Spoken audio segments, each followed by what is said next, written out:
Sunod-sunod ang mga dinaluhang pulong ni Pangulong Marcos sa ikalawang araw niya sa Vientiane, Laos. Kabilang dyan ang ASEAN-Japan Summit.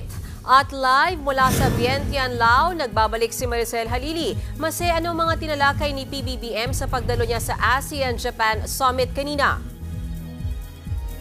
Kapayapaan at kaayusan ng rehiyon ng lumalalang kaso ng transnational crime. Isa ito sa mga binigyang diin ni Pangulong Bongbong Marcos sa pagdalo niya sa ASEAN-Japan Summit dito sa Vientiane, Laos kanina.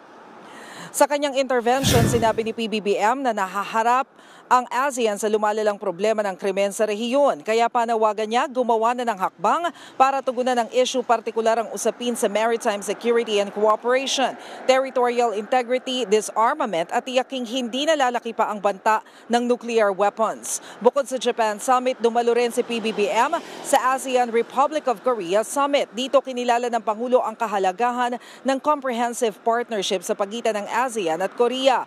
Inulit ng Pangulo ang suporta ng Pilipinas para sa isang denuclearized Korea. Matapos ito ay nagkaroon naman ng bilateral meeting sina Pangulong Marcos at Canadian Prime Minister Justin Trudeau.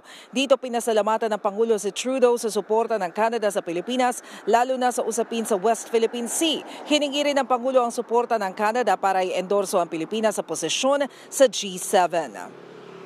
Mayan, bukod nga sa mga nabanggit ko, dumalo rin ang Pangulong Marcos sa ASEAN-India Summit, ASEAN-Australia Summit at sa ASEAN-Canada Special Summit.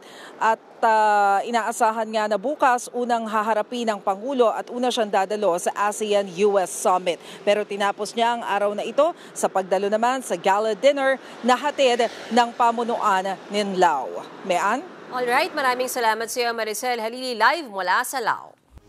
Mga kapatid, Mayan Los Baños po. Huwag magpahuli sa mga balita at impormasyong dapat ninyong malaman. Para sa mas malawak na balitaan at diskusyon, mag-follow at mag-subscribe sa social media pages ng News 5.